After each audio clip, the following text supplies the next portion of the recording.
안녕하십니까. 만나서 반갑습니다. 소중한 나 무한행보 시간입니다. 오늘 또 여러분들께 재미난 이야기 들려드릴 텐데요. 지금 부산 동네에서 서예가로 활동하고 계시는 연담 거사님이라는 분께서 이제 편지를 보내오셨습니다. 그래서 당신께서 지금 이제 한 연세가 이제 7순이 넘으신 분인데 이제 8순 가까이 되시는 것 같아요. 이 거사님께서 평생 이제 불교를 수행하면서 당신의 이제 체험기를 이렇게 편지에다 길게 써서 보내주셨습니다. 그래서 혹시 이렇게 공부하고 있는 불자님들께 조금이라도 불심을 돋구는데 도움이 될까 싶어서 이제 이 편지를 보내오셨다라고 하셨는데요.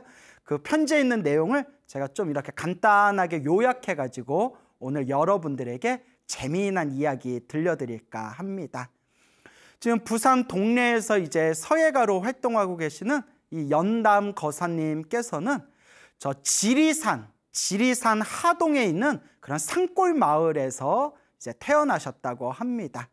근데 어렸을 때부터 굉장히 가난한 집안에서 이렇게 힘들게 살면서 또 6.25 전쟁, 한국 전쟁을 또 몸으로 겪다 보니까 어렸을 때부터 이 인생에 대한 무상함 이런 것들이 굉장히 몸에 짙게 배이셨다고 합니다. 그래서 어느 정도 철이 들었을 때쯤에 이제 부산으로 옮겨게 되셨고 또 이제 부산에서 몇십 년 동안 지내시면서 부산이 제2의 고향과 같다라고 이제 말씀을 하십니다. 부산에서 먹고 사는 거에 바빠가지고 다른 것은 미처 이제 돌아볼 새가 없이 그냥 일에만 집중하다가 한 30대 중반 정도 되었을 때 문득 이런 생각이 들더랍니다. 30대 중반 정도 되었을 때 과연 어떻게 사는 게 잘 사는 걸까? 보람 있는 인생은 무엇일까? 진리란 무엇일까?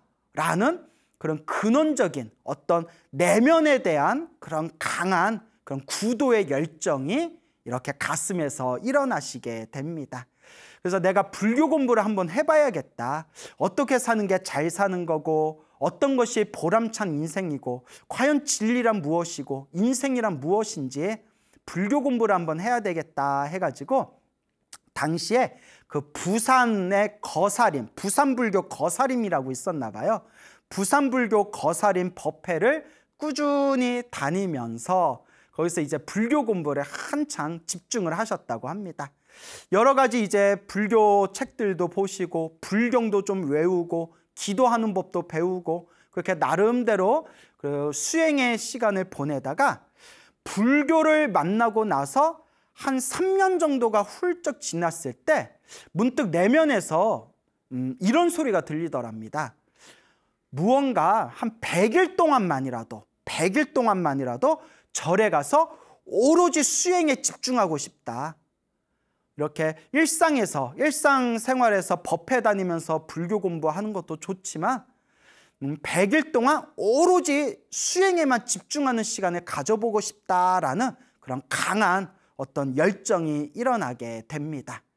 그래서 이 거사님이 내가 100일 동안 한번 산사에서 오로지 내가 100일 동안 수행에 한번 집중해 보리라. 내가 기도에 한번 집중해 보리라. 이제 이런 생각이 들어서 처음에 이제 찾아간 곳이 저 남해 보리암이라고 아시죠? 뭐 워낙 유명한 사찰이라서 남해 보리암에서 한 2-3km 떨어진 곳에 그 부소대라고 이름 붙여진 그리고 이제 작은 토굴이 있었다고 합니다. 자그마한 토굴이 있었는데 그런 험준한 암벽 사이에 이제 쌓여 있어가지고 아주 험악한 그런 험준한 그런 산악의 위치에 있는 그런 부소대라는 그런 오래된 그런 토굴이 있었다고 합니다. 이제 그곳에 찾아갔더니 그곳에 머무른 지 20년이 넘은 어느 거사님께서 거기서 홀로 이렇게 수행하고 계시더래요. 그래서 20년 동안 그 부소대를 지키고 있는 그 거사님한테 이제 자초지종을 설명하면서 제가 여기서 같이 머무르면서 좀 공부 좀 해도 되겠습니까? 라고 하니까 그 20년 동안 부소대에 머물렀던 거사님이 하시는 말씀이 그런데 여기는 살기가 힘들 겁니다. 그동안 여기를 찾아오신 그런 수행자분들이 많은데 다들 얼마 못 가서 건강이 안 좋아져 가지고 금방 이곳을 떠났습니다. 그렇기 때문에 이곳에서 머무르면서 수행하기가 적합하지 않을 겁니다 라고 대답을 하더랍니다. 아마 그냥 터가 너무 세고 뭐 또 바위 있고 뭐 바위가 있으면 또 이렇게 냉기가 흐르거든요. 아마 그러다 보니까 좀 그곳에서 며칠 머무르다가 좀 건강이 안 좋아지는 그런 좀 현상들이 있었나 봅니다. 자, 어쨌거나 그 이야기를 듣고 여기는 좀 머무를 때가 아닌가 보구나 생각이 들어서 그 다음에 발걸음을 옮긴 게 저기 청도, 경북 청도에 가면 동문사라는 절이 있다고 합니다. 동문사라는 절에를 이렇게 찾아갔다고 합니다. 그래서 동문사에서 좀 머무르겠습니다라고 이렇게 주지스님께 인사를 드린 뒤에 하룻밤 잠을 자는데 그날 꿈속에서 그 범어사 조실스님이 나타나셨대요. 꿈에 범어사 조실스님이 이렇게 꿈에 나타나더니 뭐 한 번도 그런 꿈을 꾼 적이 없었는데 범어사 조실스님이 이렇게 종이 한 장을 이렇게 주더래요. 종이 한 장을 줘서 그 종이를 이렇게 받아서 봤더니 부적인데 그 신장부라는 부적이랍니다. 신장. 우리가 이렇게 하늘의 신들의 신장이라고 하지 않습니까? 불법을 보호하고 그리고 우리 불자들을 옹호하고 부처님 도량을 지켜주는 수호신장들을 우리가 이제 신장이라고 부르지 않습니까? 그 신장들을 모셔놓은 탱화를 신중탱화라고 하지 않습니까? 근데 그 신장 부적을 이렇게 꿈에서 받는 꿈을 꿨대요. 뭐 신장 부적이 따로 있나 봐요. 뭐 보면 뭐 상신 부적도 있고 용왕 부적도 있고 칠성 부적도 있고 부적 그리는 사람들 뭐 그런 거 그리는 방법이 다 있지 않습니까? 그래서 이제 신장 부적을 딱 받는 꿈을 꾸고 이렇게 깨어났는데 너무 신기하더래요. 이런 꿈을 왜 꿨지? 그 다음날 이제 그 동문사 주지스님하고 이런저런 대화를 나누다가 갑자기 꿈 생각이 나가지고 질문을 했대요. 스님, 여기가 무슨 도량입니까? 동문사가 무슨 도량입니까? 라고 여쭤봤대요. 우리가 흔히 뭐 남해 보리함은 관음도량, 뭐 저기 선운사 뭐 도소람은 지장도량 뭐 이런 거 있지 않습니까? 오대산 상원사는 문수도량, 그리고 뭐 저기 또 뭐 나한도량, 독성도량 뭐 이렇게 각각의 그 사찰의 특징을 이렇게 드러내는 그런 어떤 그 사찰만의 특별한 그런 표방한 도량이 있지 않습니까? 여기는 무슨 도량입니까? 라고 여쭤봤더니 주지스님이 여기는 신장도량입니다 라고 하더래요. 신장도량입니다 하는 순간 깜짝 놀라면서 그렇잖아, 너 그날 꿈에서 그 범어사 조실스님이 신장부적을 주는 꿈을 딱 받았는데, 그래서 속으로 신기하다. 그래서 이것도 인연인가 보다 싶어가지고 그 동문사에서 이제 한 달 동안 머무르면서 그렇게 매일매일 기도하고 독경하고 참선하면서 한 달 동안 이렇게 시간을 보냈다고 합니다. 한 달 정도 지난 뒤에 조금 장소를 바꾸고 싶다라는 생각이 들더래요. 그래서 주지스님께 이제 인사드리고 나온 뒤에 그 동문사에서 조금 떨어진 곳에 적천사라는 절이 있었대요. 적천사라는 절에 갔더니 너무나 이제 경치가 기가 막히고 풍광이 좋아가지고 그 적천사 주지스님께 여기서 좀 머무르면서 제가 기도 좀 하겠습니다 허락을 받고 이제 적천사에 머물렀다고 합니다. 그래서 이 적천사에서 이제 매일매일 이제 예불에 참석하고 나름대로 기도하고 경정도 독송하고 그리고 참선하면서 그렇게 충실하게 이렇게 시간을 보내면서 그렇게 공부를 해 나갔다고 합니다. 특히 거사님은 자신만의 특별한 기도 방법이 있었대요. 그게 뭐냐면 걸으면서 이렇게 산책하거나 이렇게 걸으면서 발걸음에 관세음보살 연부를 같이 붙이는 거래요. 그러니까 걸음을 걸으면서 관세음보살 그렇게 걷는 거와 관세음보살 연부를 하나로 집중하는 그런 자신만의 기도 방법이 있었다고 합니다. 그래서 한 걸음 옮길 때마다 마음속으로 관세음보살 이렇게 집중을 했대요. 근데 이걸 옛날 이제 그 불교 서적에서는 이걸 경행연불이라고 부릅니다. 경행연불. 원래 옛날부터 다 있었던 거예요. 그래서 우리가 이렇게 왔다 갔다 걸으면서 마음을 챙기는 것을 경행이라고 하거든요. 그래서 걷는 명상이라고 해요. 그래서 천천히 걸으면서 이렇게 걸음을 통해서 마음을 다스리는 것을 경행이라고 하는데, 경행하면서 왔다 갔다 걸으면서 염불을 하나로, 걸음과 염불을 하나로 이렇게 마음을 모아가지고 걸음과 염불을 합치시키는 것을, 하나로 이렇게 합치는 것을, 그것을 이제 경행염불이라고 부르게 됩니다. 실제로 가만히 앉아서 염불에 집중이 안 될 때에는 이렇게 탑도리를 하거나, 탑도리 하면서 걷거나, 아니면 이렇게 인적이 드문 곳을 이렇게 걸으면서 걸음과 염불을 하나로 집중해라 라는 그런 옛 선지식들의 말씀이 그렇게 전해지고 있습니다. 거사님께서 걸음 하나하나의 관세음보살 염불을 집중하면서 이렇게 걷다 보니까 점점 걸음과 염불이 이제 하나로 에너지가 모아지었겠죠. 그래서 나중에는 걸음에 힘이 막 붙어가지고 1km를 그냥 걷는데 5분뿐이 안 걸리더래요. 시간을 재보니까.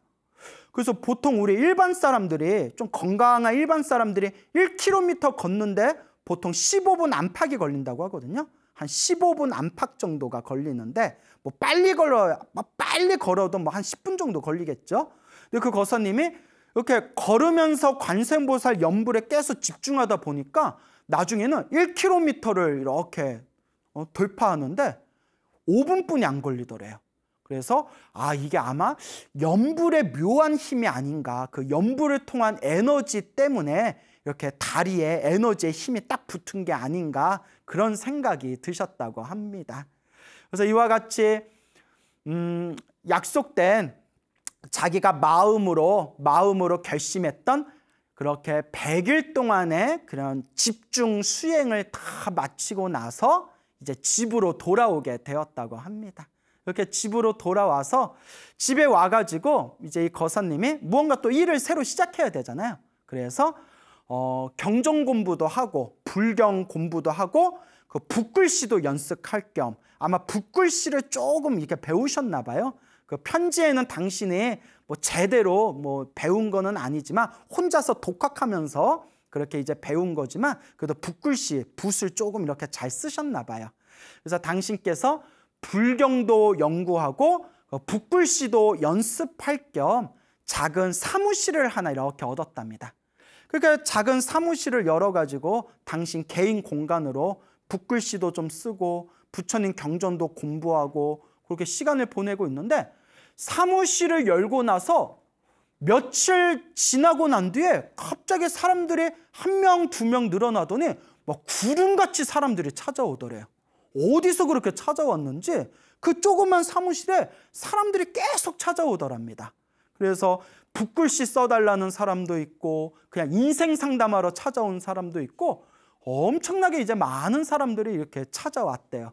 그 와중에서 붓글씨 써달라는 그런 이제 주문을 받아가지고 반야심경도 써주고 금강경도 써주고 책에서 좋은 명언 같은 것도 써가지고 그렇게 이제 사람들한테 주면서 그렇게 붓글씨 써달라는 주문을 엄청 많이 받았는데, 나중에는 밤을 꼬박 세울 정도로, 그냥 밤을 새워서 써야 할 정도로 붓글씨 주문이 막 들어오더랍니다.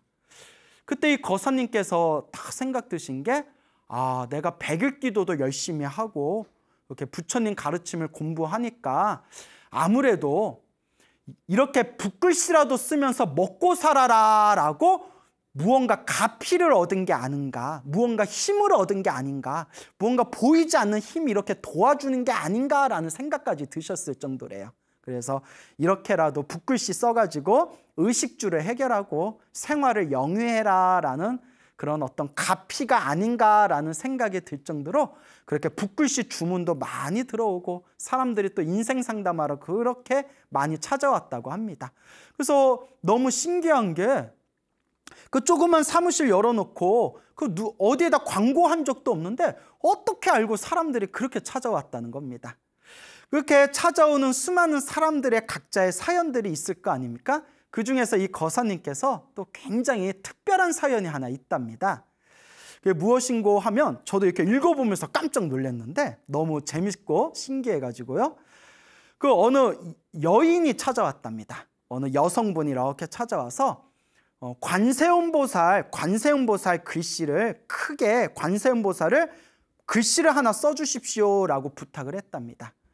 그래서 그 여인이 하는 얘기가, 여자분이 하시는 이야기가, 이거 관세음보살을 액자에다 넣어가지고 매일매일 집에서라도 매일매일 요 관세음보살님 액자 앞에서 관음기도 하려고 합니다 라고 하더래요. 그래서 요 거사님께서 근데 뭐 왜 관음기도를 하시게 되었습니까? 라고 이렇게 여쭤보니까 그 여자분께서 깜짝 놀랄 만한 이야기를 하더래요. 한번 잘 들어보세요. 요 여자분께서 그 이제 결혼을 하고 아이 셋을 낳답니다. 아이 셋을 낳는데 남편이, 애들이 다 크기도 전에 남편이 너무 일찍 세상을 떠났대요. 일찍 세상을 떠났는데 이 남편의 혼이 그 부인하고 어린 삼남매만 두고 저승으로 가려니까 너무 마음에 걸렸는지 이 남편 혼이 부인한테 붙어버린 거예요. 부인한테 다 이렇게 실려버렸답니다. 부인한테. 그래가지고 이 부인이 이제 남편의 혼이 부인한테 접신이 돼가지고 점집을 열어서 점으로 먹고 살았대요. 참 별일이 다 있죠. 그래서 남편의 이렇게 혼이 접신이 돼서 이제 점집을 열어서 점으로 그렇게 먹고 살면서, 그래도 뭐 점으로 먹고 살 정도면 단골 손님이 있었다는 뜻이고, 또 이런 얘기가 되나? 단골 손님이 있었다는 것은 그래도 뭐 나름 뭐 조금 잘 맞췄나 봐요. 뭐 저는 뭐 점을 100% 믿지는 않지만 뭐 어쨌거나 그래도 좀 이렇게 곧잘 맞추셨나 봐요. 그래서 그렇게 애들을 잘 키웠답니다. 삼남매들이 다들 이제 무럭무럭 자라가지고 학교도 졸업하고 각자 직장을 얻어서 다들 독립할 정도로 그렇게 이제 아이들을 잘 키우고 난 뒤에 부인 몸에 접신되었던 남편의 혼이 이렇게 얘기를 하더랍니다. 여보, 이제 애들도 다 컸고 이제 나도 떠나야 되겠어. 나도 이제 떠나야 돼요. 애들도 이제 다 컸으니까 이제 내가 미련 없이 가겠어 하면서 부인한테 이렇게 당부하더랍니다. 애들도 다 키워놨으니까 이제 점은 그만 보고, 점치지 말고 점집은 이제 그만하고 이제 앞으로 평생 관음 기도를 하시오, 관세음보살 기도를 하시오 라고 이렇게 부인한테 일러주더랍니다. 그래서 뭐 자세한 사연은 모르겠지만 남편분이 불자였나라는 생각도 들고요. 그 부인한테 이제 나는 애들 다 키웠으니까 나는 이제 떠나겠어. 이제 점집은 하지 말고 이제 관세음보살 기도 열심히 하시오라고 하면서 이제 남편이 그렇게 떠나갔답니다. 남편의 혼이 떠났대요. 그래서 요거 관세음보살 기도하려고 관세음보살 이제 붓글씨 관세음보살 요 글씨를 얻어다가 액자에 넣어서 집에 걸어 놓으려고 합니다. 그 얘기를 듣고 거사님께서도 이제 깜짝 놀라셨을 거 아니에요. 신기해가지고. 아, 그러시냐고. 근데 여기는 어떻게 알고 오셨습니까? 하니까 그 여성분이 하는 얘기가 남편의 혼이 여기로 가라고 했습니다. 남편의 혼이 가르쳐줘서 여기로 가라고 해서 왔습니다. 라고 하는 말을 듣고 그 거사님께서도 신기하고도 너무 신기했다고, 그게 그런 또 이제 이야기를 전하셨습니다. 이런 얘기 들으면 너무 신기하지 않습니까? 자, 그래서 근데 이제 금방 뭐 혼이 접신됐다 뭐 이런 이야기를 드렸는데 그러니까 뭐 오해 요지가 없었으면 좋겠습니다, 여러분. 오해 요지가 없었으면 좋겠는데 우리 주변에 이제 무속인들이 많지 않습니까? 무속인들이 많으시고 또 이제 무속인 중에서도 정말 좋으신 분들이 있는 것 같아요. 정말 양심적이고 정말 이제 좋으신 무속인들도 있는 것 같아요. 예, 그리고 또 우리나라에서 있던 무속이라는 것도 어떤 전통 문화를 계승한다는 의미도 있지 않습니까? 그래서 무속인들도 좋은 분들이 많다, 이제 요 말씀을 드리면서, 근데 이제 다만 그냥 불교 입장에서 말씀드릴게요. 불교 입장에서는 이제 사람 몸에 뭐 신이라든가 영가라든가 혼이 같이 실려 있는 것을 불교에서는 좋게 보지는 않습니다. 예, 불교에서는 일단 불교는 내 자신이 주인공이 돼서, 불교에서는 불성을 가지고 있는 내 자신이 주인공이 돼가지고 이제 내 업을 닦고 수행을 하고 마음을 닦고 복과 선악과 공덕을 닦고 그리고 성불하기 위해서 수행하는 거, 이게 이제 불교의 이제 본래의 어떤 지향하는 점이고, 만약에 내 몸에 영가라든가 신이 있다면 빨리 이제 열심히 기도하고 염불해서 빨리 그걸 천도해야지, 그렇게 불교적인 관점에서 보면 이제 뭐 내 몸에 신이 있거나 영가가 있어서 같이 살아가는 거는 불교에서는 뭐 그렇게 뭐 긍정적으로 보는 것 같지는 않습니다. 제가 참 말이 조심스럽네요. 왜냐하면 이렇게 주변에 무속인 분들이 계시니까 혹시라도 제가 말 실수할까 봐, 다만 이제 불교적인 관점에서 말씀을 드리는 겁니다. 자, 그래서 이와 같은 우리가 입장에서 봤을 때 결국 그 남편분께서 너무나 이제 아내와 그 자식들이 걱정이 돼서 차마 저승으로 못 가시고, 근데 저승사자가 봐줬나? 보통 저승사자가 이렇게 데려가잖아요. 어쩌거나 그게 부인 몸에 접신이 돼서 아이들 다 키울 때까지 이제 점집을 이제 열어서 또 도와줬다, 이런 이야기를 들으면서 뭐 요 거사님께서 불교 공부하시는 분인데 거짓말할 리는 없을 거고 당신이 들은 그대로 전해주셨는데, 저도 참 그걸 보면서 신기하다라는 생각이 들었고요. 그리고 때가 되니까, 때가 되어서 알아서 부인 몸에서 벗어나서 이제 내 갈 길 가겠소, 이제 점집은 하지 말고 매일 관세음보살 기도하시오라고 이제 떠나신 그 남편의 혼을 이렇게 생각해 봤을 때 그래도 이분이 그래도 좀 불교 공부를 하신 그런 영이 아니었을까, 그래서 저 혼자 이렇게 망상을 좀 떨어봅니다. 어쨌거나 이 영적인 세계는 우리 일반 중생들이 다 헤아릴 수가 없는 것 같습니다. 하지만 우리 불자들은 너무 이런 영적인 세계에 집중할 필요가 없고, 항상 중요한 핵심, 결국은 내 스스로 복을 짓고 선업을 짓고 공덕을 쌓으면서 마음을 잘 닦는 마음 공부를 해야 된다라는 걸로 우리 불자 여러분들께서 그 마음을, 에너지를 잘 모아나가시기를 바랍니다. 자, 이렇게 거사님께서 이렇게 이제 많은 일들을 겪어 나가면서 점점 아는 사람들이 많아지고, 주변에 아는 사람들이 많아지고, 또 이렇게 모임이 많아지고, 또 모임에 참석하면서 또 이렇게 탁한 음식들을 자꾸 먹게 되다 보니까 이렇게 몸이 스스로, 몸과 마음이 조금 옛날 같지 않고 몸에 잔병도 많아지고, 그리고 어느덧 그 옛날에 막 뜨겁던 불심, 그 신심, 그 믿음의 힘이 점점 이제 약해지게 된다는 것을 점점 느끼시게 되었답니다. 그래서 이 거사님께서 내가 옛날 같지 않구나, 이제 지금부터라도 다시 옛날 그때처럼 지금부터라도 다시 불교 공부를, 수행을 좀 열심히 해야 되겠다라고 이렇게 마음을 이렇게 되새기셨다고 합니다.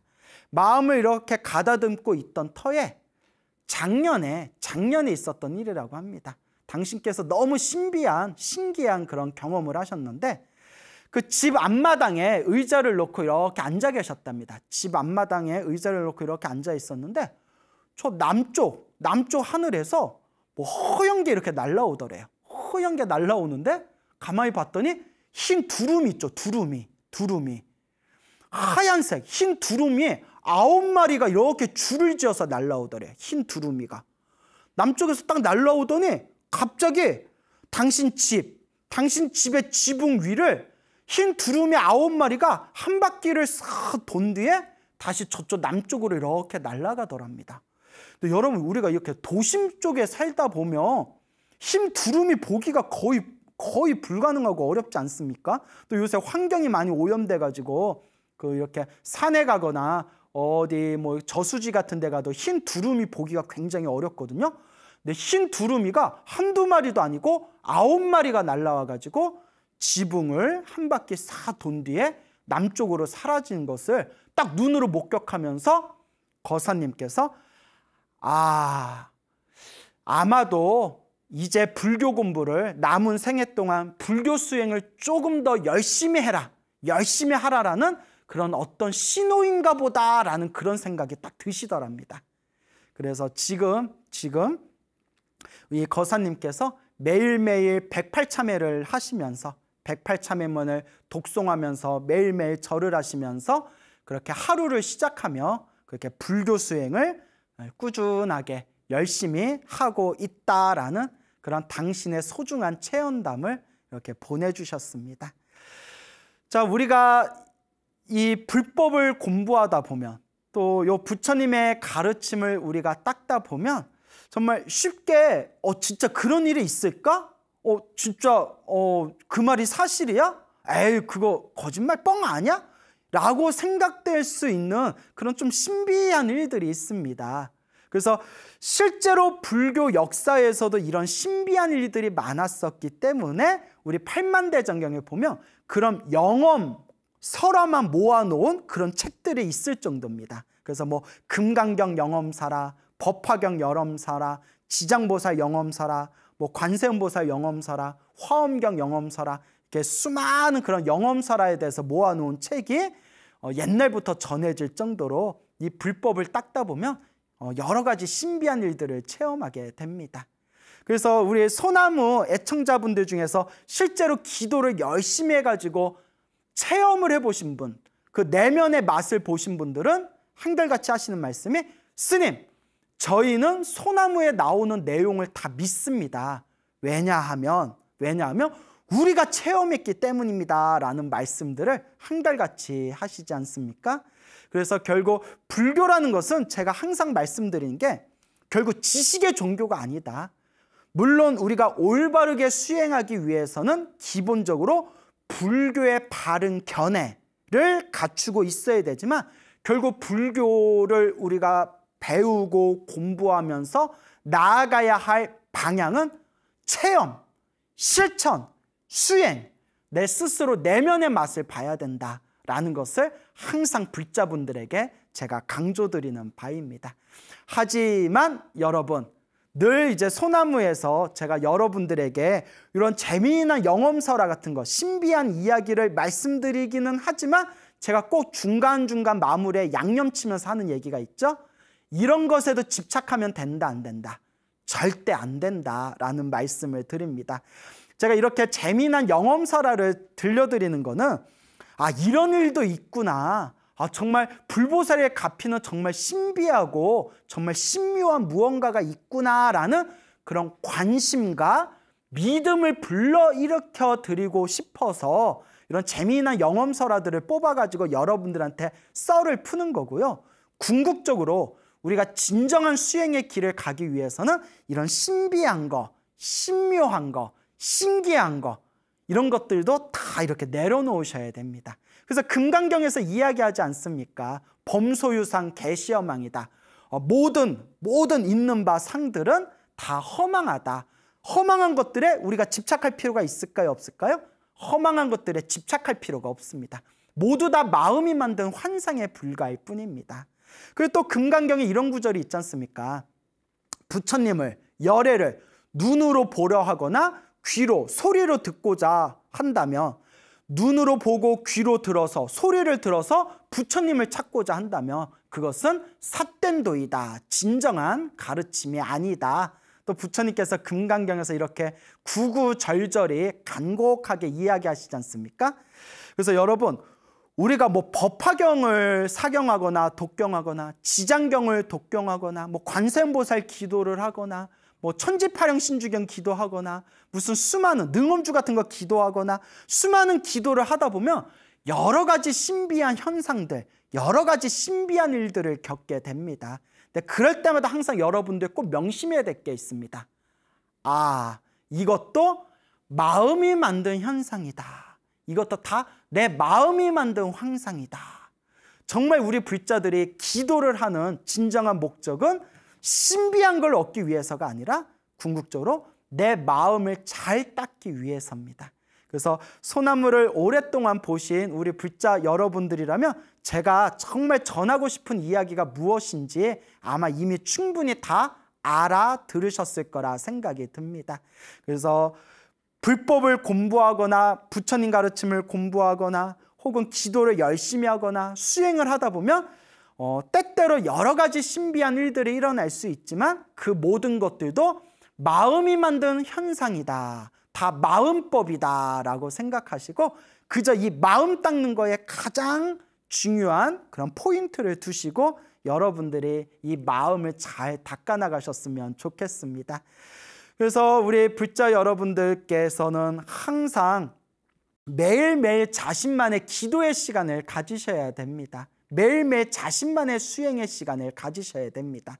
우리가 수행이라는 표현을 쓸 때 수행이라는 단어에는 습관들이다라는 뜻도 포함되어져 있다고 합니다. 그 수행이라는 그 단어의 원래 산스크리트어가 바와나라고 합니다. 바와나라는 뜻 자체가 바꾸다, 그리고 바꾸다, 그리고 뭐 훈련하다, 바꾸고 훈련하다, 그리고 뭐 습관들이다 등등의 여러 뜻들이 포함되어져 있다고 합니다.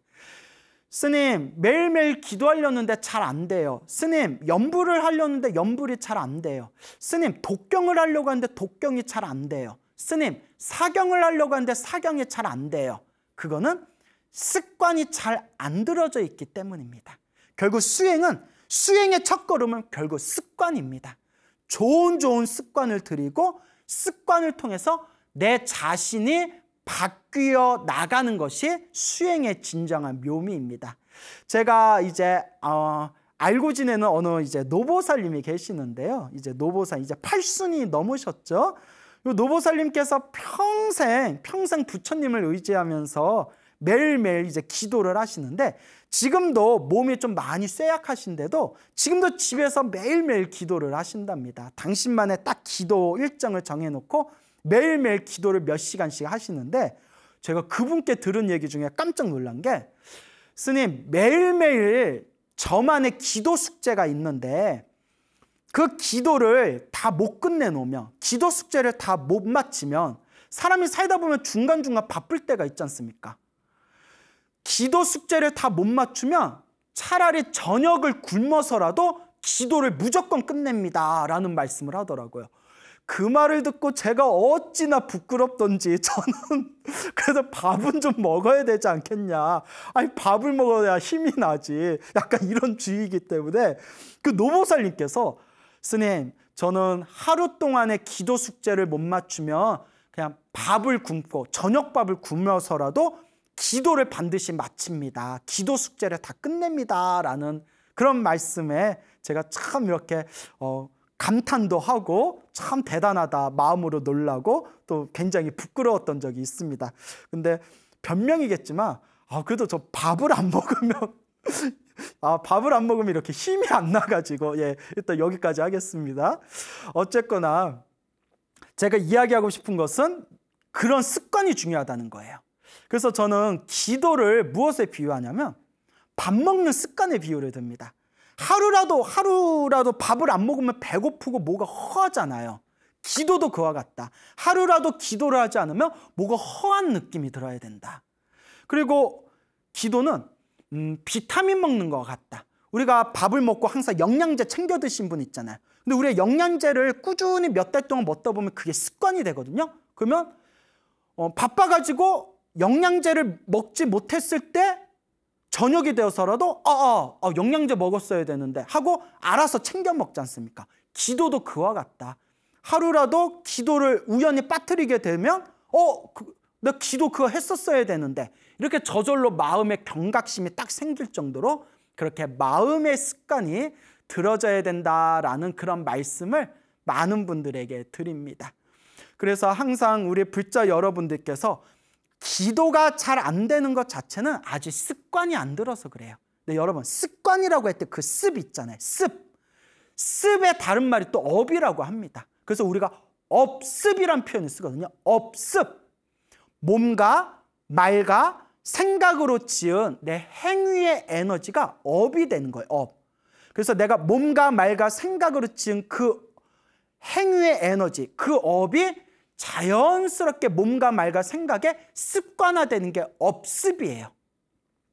전생에서부터 많이 닦았던 사람들은 이번 생에도 그 마음 쓰는 게 남다르고 그리고 그 항상 그 부처님의 가르침을 연구하고 공부하고자 하는 마음을 일으키고, 전생에서부터 축생으로 살았던 중생이라면 업의 습관이, 축생의 업의 습관이 강해가지고 이번 생에 진리의 말씀을 들어도 귀찮아하고 믿지 않고 그냥 약육강식의 그런 어떤 본능에 의해서 그냥 이 혼탁한 세계에서 잘 먹고 잘 사는 거에만 집중하는 그런 업의 습관이 있고, 참 이 업의 습관이라는 게 굉장히 중요합니다. 참 무섭습니다. 그래서 우리 스님들이 머리 깎고 처음에 이제 출가하면 항상 이제 하시는 말씀이 습의가 잘 들어야 된다라는 말씀을 하십니다. 습의. 의라는 것은 내 행동가짐을 뜻하거든요. 행동가짐. 겉으로 드러난 행동가짐에 이 습관이 잘 들어져야 된다 해서 습의라고 합니다. 습의. 그만큼 이 습이라는 게 중요합니다. 불교적으로 말하면 업의 습관, 업습이라고 하고요. 그냥 평범하게 얘기하면 버릇을 잘 들어야 된다. 버릇. 내가 들었던 습관대로 내 운명이 바뀌어 나간다라는 유명한 말도 있지 않습니까? 여러분들은 지금 인생을 살아가면서 어떤 업의 습관을 들이고 있으십니까? 매일매일 기도하고 매일매일 복을 짓고 매일매일 마음을 닦으려는 업의 습관이 있습니까? 아니면 그냥 잘 먹고 잘 살고 남들 위에 올라서려고 하고 그냥 내 욕망에 끄달려서 약한 자는 짓밟고 강한 자가 되기 위해서 그렇게 거칠게 사는 업의 습관이 있습니까? 참 어렵고 어려운 문제입니다. 우리 수행하는 스님들조차도 이 업의 습관을 바꾸기가 참 힘듭니다. 너무나 힘듭니다. 그래서 옛날 그 이름을 밝힐 수는 없지만 옛날에 그 아주 유명하신 큰 스님조차도 하신 말씀이 정말 몇십 년 동안 참선했는데도 이 작은 업의 습관 하나 바꾸기가 참으로 어렵구나 이렇게 한탄하셨다는 그런 이야기도 있습니다. 그러니까 갑자기 생각나는 이야기가 떠오르는데요. 여러분 혹시 백용성 스님이라고 아십니까? 백용성 스님. 우리나라 그 독립운동을 하시던 참선을 해서 깨달음을 얻으셨고 또한 독립운동을 하셨으며 또한 부처님의 가르침을 널리 펼치셨던 정말 우리 한국 불교의 아주 그냥 위대한 봉우리와 같은 그런 큰 스님이 계셨습니다. 백용성이라는 용성스님이라는 큰 스님이 계셨는데 이 용성스님의 이제 한 손잡벌 되는 스님이 바로 성철스님입니다. 성철스님. 성철스님은 워낙 유명해서 다 들어보셨겠죠? 그래서 어느 날 백용성 스님하고 이제 아주 젊었을 때 출가한 지 얼마 안 된 젊었을 때 성철스님하고 하루는 이렇게 같이 공양을 한 적이 있었답니다. 하루는 이렇게 공양을 하시다가 용성스님께서 이렇게 이야기하시더랍니다. 내가 수행이 아직도 멀었네.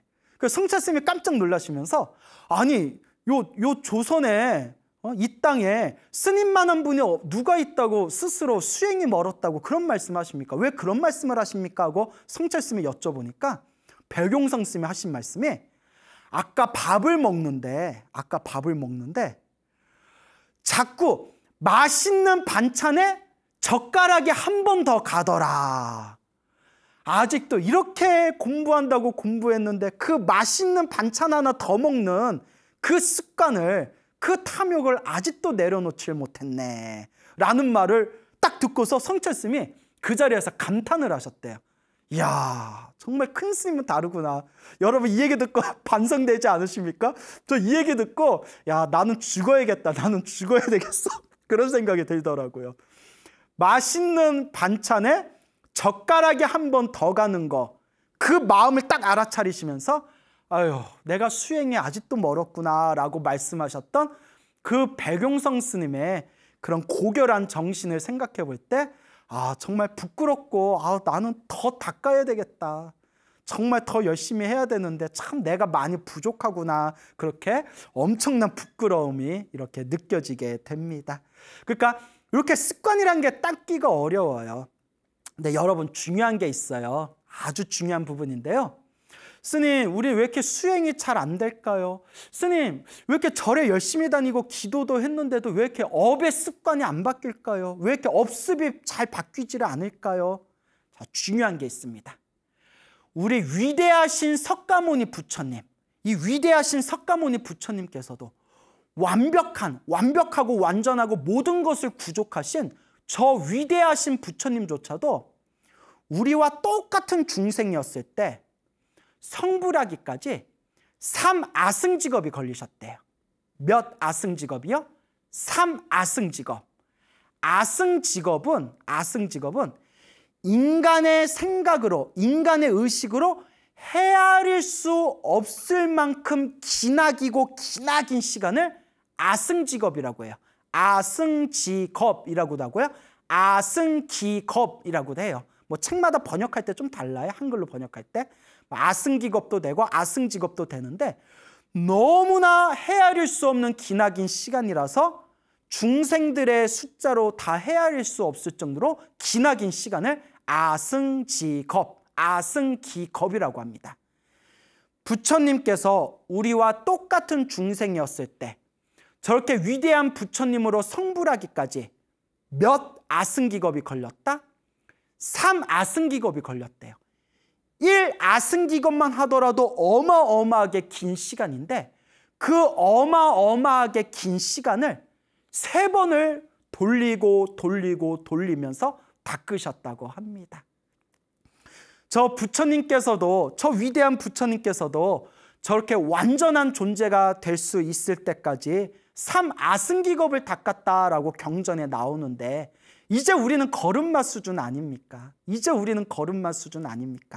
이렇게 묵묵하게 닦다 보면 언젠가는 우리도 저렇게 위대한 부처님과 같은 존재가 언젠가는 될 수 있지 않겠습니까? 뭐 언제 될지는 도저히 모르겠지만 그냥 꾸준히 나아갈 뿐이죠.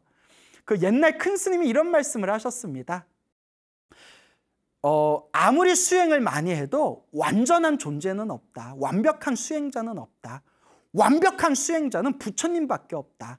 그래서 경전에 봐도 아라한도 실수하는 내용이 나옵니다. 아라한은 모든 번뇌가 사라졌지만 아라한도 번뇌는 없지만 실수는 한답니다. 그래서 사소한 실수들은 있답니다. 근데 실수조차 없는 완벽한 분은 오직 부처님밖에 안 계신다. 그러니 우리가 완전하지 못하고 완벽하지 못하고 지금 좀 많이 부족하더라도 우리의 마음이 본래 부처라는 걸 믿고 꾸준하게 복과 지혜를 닦아 나간다면 이렇게 부족한 우리도 언젠가는 저 석가모니 부처님처럼 위대한 존재가 될 수 있을 것입니다. 항상 행복하든 불행하든 그 모든 게 다 내가 지은 인연법이란 걸 믿고 항상 기도하시고 복을 짓고 그리고 마음을 잘 닦는 그런 불자가 되시기를 바랍니다. 여러분, 행복해지고 싶습니까? 행복한 삶을 창조하고 싶습니까? 복을 지으십시오. 선업을 지으십시오. 공덕을 쌓으십시오. 복과 선업과 공덕의 힘이 여러분들을 진정한 행복의 길로 이끌어 줄 것입니다. 여러분, 성불하십시오.